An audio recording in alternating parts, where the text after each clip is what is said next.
student, today I am going to explain you unit number 1, value of life. So let's start.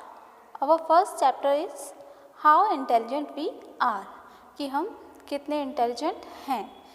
Our intelligence is not fixed, it can change. तो हमारी जो intelligence है वो fix नहीं होती, वो change होती रहती है. और इंटेलिजेंसी हमारी इस बात पर डिपेंड करती है कि हम किसी वर्क को करने के लिए कितना एफर्ट्स कर रहे हैं या कितना ट्राई कर रहे हैं. आई कैन ऑलवेज इम्प्रूव, हम हमेशा इम्प्रूव कर सकते हैं अगर हम अपॉर्चुनिटी को ग्रैब करें, उनको पकड़ने की अपॉर्चुनिटी पाने की कोशिश करें. अपनी मिस्टेक से हम हमेशा सीखें, खुद को बेटर करने के लिए फीडबैक लें. And we like to try new things, और हमें न्यू थिंग्स ट्राई करनी चाहिए. And never afraid to try new things, और कभी भी नई चीज़ें ट्राई करने से डरना नहीं चाहिए. दूसरों की सक्सेस से इंस्पायर होना चाहिए, हमेशा एफर्ट्स करने चाहिए. And always think that I can become a problem solver, और हमेशा ये ट्राई करना चाहिए कि आप एक प्रॉब्लम सॉल्वर बने. और second chapter is if you want to be fit and healthy. अगर आप फिट और हेल्दी रहना चाहते हो तो आप क्या कर सकते हो और आपको क्या करना चाहिए. So you have to eat fruits and vegetables, drink milk before you go to bed, get up early in the morning, walk to school, sleep well, go jogging every morning, do morning exercise, don't eat fast food. तो अगर आप fit और healthy रहना चाहते हैं तो आपको fruits and vegetables खाने चाहिए. रात को बेड पर जाने से पहले दूध पीना चाहिए, मॉर्निंग में जल्दी उठना चाहिए, नाइट में जल्दी सोना चाहिए, डेली एक्सरसाइज करनी चाहिए. And most of the important fast food नहीं खाना चाहिए. Okay. Our third chapter is be a smart child.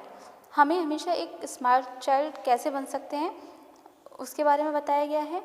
Then if a new brand luxury car has just passed by a school bus, so you would appreciate its color and design while sitting inside the bus. तो अगर एक कोई luxury bus या car आपके school की बस के पास से गुजर रही है तो आप बस के अंदर बैठकर ही उसको अप्रिशिएट करेंगे, ना कि बस से बाहर निकल कर. तो आप एक स्मार्ट चाइल्ड कहलाएंगे. एंड अगर आपके पेरेंट्स घर पर नहीं हैं और कोई आपके घर के डोर को नॉक कर रहा है तो आपको इमरजेंसी पुलिस को कॉल करना चाहिए. स्कूल में कोई अगर आप पर कंटिन्यूसली आइज़ रख रहा है, किसी कोई आप पर को नोटिस कर रहा है, तो आपको अपने पेरेंट्स को और अपने प्रिंसिपल को इन्फॉर्म करना चाहिए. आपके फादर अगर कहीं जा रहे हैं तो you should ask him to wear a helmet for safety reason. तो आपको अपने फादर को हेलमेट देना चाहिए उनकी सेफ्टी के लिए. और अगर कोई बच्चा मेडिसिन के रैपर से खेल रहा है तो तुरंत ही उसके हाथ से ले लेना चाहिए. और अपनी पर्सनल इन्फॉर्मेशन किसी के भी साथ शेयर नहीं करना चाहिए. Then you would be a smart child, और तब आप एक स्मार्ट चाइल्ड कहलाओगे. ओके. और next chapter is don't cheat your friend. अपने फ्रेंड को कभी चीट नहीं करना चाहिए. Cheating is when a person mislead, deceive और acts dishonesty on purpose. Cheating से मतलब है हमारा कि जब कोई व्यक्ति किसी दूसरे पर्सन को पर्पसली सोच समझ के उसको चीट करता है, धोखा देता है, दैट इज़ कॉल्ड चीटिंग. तो be a good friend, stand up for me. एक अच्छा फ्रेंड जो हमेशा मेरे लिए खड़ा रहे. Listen to me when I want talking. वो मुझे जब भी मैं बात करूँ वो मुझे सुने और हमेशा मेरी हेल्प करे. और हमेशा जब भी दुखी हो या फिर सैड फील करो तो वो बेटर फील करवाए. बट इन सब के साथ जब मैं गलत हूँ तो वो मुझे डांटे भी, स्कॉल्ड भी करे और मुझसे सारी बातें शेयर करे. तो एक अच्छे फ्रेंड के साथ हमें ऐसे ही करना चाहिए. हाँ, next chapter is the honest game.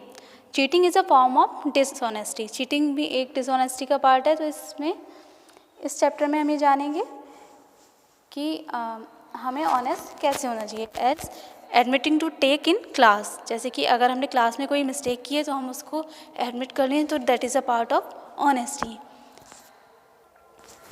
जो भी कुछ आपने बोरो किया है वो रिटर्न कर दें, इट इज़ ऑल्सो ऑनेस्टी. अपनी मदर को अगर आपने विंडो का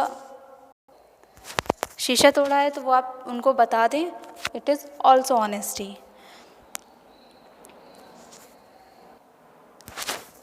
किसी भी चीज़ को बोरो करने से पहले उसके लिए पूछ लें, it's honesty. Telling your mother you got into trouble at school, और आपके स्कूल में अगर आपको कोई प्रॉब्लम है तो आप अपनी मदर को बताते हैं, इट इज़ ऑल्सो ऑनेस्टी। इन सब के अलावा बाकी जितनी भी सारी चीज़ें हैं दैट इज़ डिसऑनेस्टी। जैसे कि किसी की भी प्लेट में से बिस्किट उठा लेना, इट इज़ डिसऑनेस्टी। और किसी शॉप से किसी भी चीज़ को स्टील कर लेना, चोरी कर लेना, और बाहर पड़े हुए पैसों को वो अपने पास रोड साइड पड़े हुए पैसों को अपने पास रख लेना, वो भी डिसऑनेस्टी है। Okay, our next chapter is clean the environment. In this chapter we are discuss about the cleanliness of environment. इस चैप्टर में हम एनवायरनमेंट को क्लीन करने के बारे में डिस्कस करेंगे। And we should open window curtain in day duration to use natural day light. जैसे कि हम दिन के समय में अपनी विंडो और कर्टेन्स को ओपन रखेंगे ताकि हम जो हमारी नेचुरल डे लाइट है उसका यूज़ कर सकें और हमारी इलेक्ट्रिसिटी सेव कर सकें। Always try to save electricity by reduce the operating time of household electrical appliances to the minimum possible.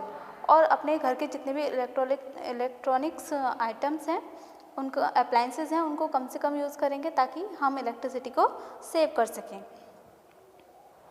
Always throw garbage in the dustbin, और अपने जो जितना भी कूड़ा है उसको डस्टबिन में डालेंगे। Don't buy over package goods if not need, और अगर आपको बहुत ज़्यादा पैकिंग वाले जो गिफ्ट आइटम्स की नीड नहीं है तो वो सामान नहीं खरीदेंगे। एंड अपने टीवी एंड म्यूज़िक सिस्टम की जो वॉल्यूम है उसको कम रखेंगे ताकि जो नॉइज़ पॉल्यूशन है वो ना हो। और जैसे भी पॉसिबल हो इलेक्ट्रिसिटी को सेव करने की कोशिश करेंगे ताकि हमारा एनवायरनमेंट क्लीन रह सके। Okay, thank you.